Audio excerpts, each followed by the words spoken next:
نأتي ندخل في قبائل هوازن. هوازن نعم، وهي الفرع الثالث من العدنانية. قبائل هوازن أولها نأخذ السهول، واحدهم سهلي، وهم بنو سهل بن أنس بن ربيعة ابن كعب بن بكر ابن كلاب بن ربيعة ابن عامر بن صعصع. والسهول أصلا من بني عامر بن صعصعة، والسهول من بني عامر من العرب العدنانية الصريحة النسب. قبيلة العيونيون واحدهم عيوني، ويرجع نسب العيوني إلى مؤسسها الأمير عبد الله بن علي بن محمد العيوني الربعي، وهؤلاء كانوا في ما بين اليمامة والأحساء. قبيلة بني عائد وهي قبيلة نجدية تنتسب في ربيعة بن عقيل من بني عامر بن صعصعة عدنانية، وهي من قبيلة سرات عبيدة، يرجعون في عبيدة السرة. نأتي في قبيلة عتيبة قبيلة عدنانية مشهورة كبيرة، وفي شبه الجزيرة العربية يرجع نسبه إلى عتيبة.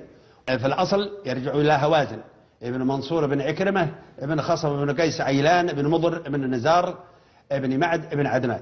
قبائل مطير، واحدهم مطيري، وهي قبيلة قيسية مضرية عدنانية تعود جذورها إلى غطفان بن سعد بن قيس عيلان ابن مضر ابن نزار بن معد بن عدنان. نأتي إلى قبيلة بني عطية، واحدهم عطوي ينتسب إلى عطية العوفي، وهم من بني عوف بن سعد بن فخذ من بني عمرو بن عباد ابن يشكر بن بكر بن وائل، وفي شمال المملكة. وقبيلة أيضا الحويطات، وهم معهم ومختلطون معهم، ويختلطون إلى الأردن وإلى صحراء سيناء إلى مصر وإلى السودان ولا هذه القبائل. وقبيلة بني الرشيد مثلهم، حتى بني الرشيد أشد انتشارا منهم، تجدها منتشرة حتى في السودان كثيرين. نعم كثيرين، يعني هناك حدث ولا حرج، لكنهم برضو موجودين في مصر وسيناء والأردن وكذا هكذا. نعم. نجي إلى عند شيبان بن ثعلبة وجوشم بكر وعامر بن صعصعة وحنظلة. هؤلاء إخوة اشتهروا من بني هوازن، ومنهم بني هلال وبنو ربيعة وبنو نمير.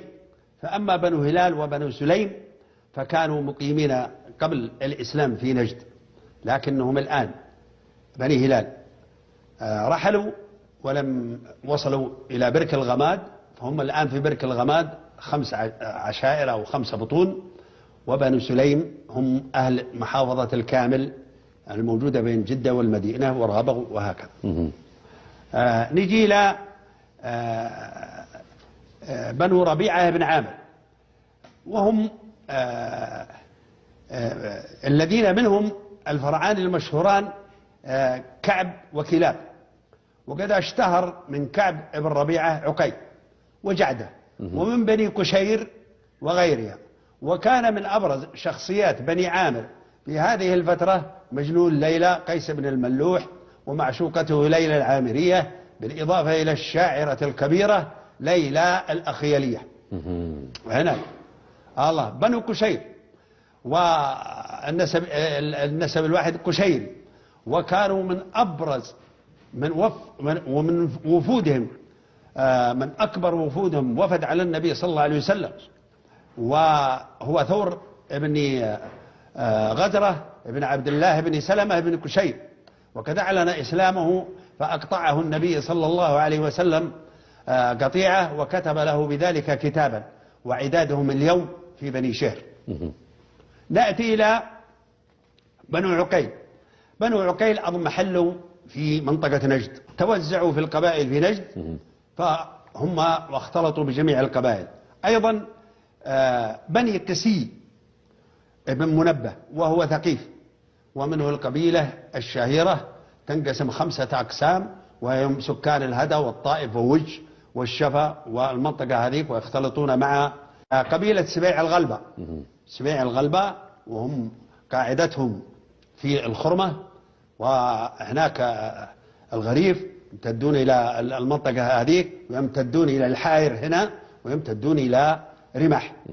وهذه القبيلة لها في التاريخ قسمها الأوفى، وهم من أنصار الدولة السعودية وحكامها. أيضا حينما نقول هناك قبيلة ذبيان موجودة وهم من غطفان، وهذول يسكنون في الشفا ما بين ثقيف وبني مالك، هناك حتى الليث، يمتدون على المنحدرات، منهم ذبيان. ذبيان نعم. الله. تقول لي غلقنا يعني 3 دقائق. طيب خلاص، أجل خلي الباقي إلى بعدين. نبقى قبائل 7. نعم، قبائل 7 العرب الكهلانية في الحلقة إن شاء الله القادمة. وأجبنا عن سؤالين مهمين اليوم، ونكمل إن شاء الله القبائل ونلخص معكم بإذن الله عز وجل ما انتهينا إلى. باقي إن عندنا طبعا من قبائل 7 العربية الكهلانية قبائل الأزد وقبائل مذحج وقبائل طي. أشكر الدكتور عمر العمروي على ما قدم لنا في هذا الحلقة. نلتقيكم بإذن الله عز وجل في الحلقة القادمة وأنتم على خير. إلى اللقاء.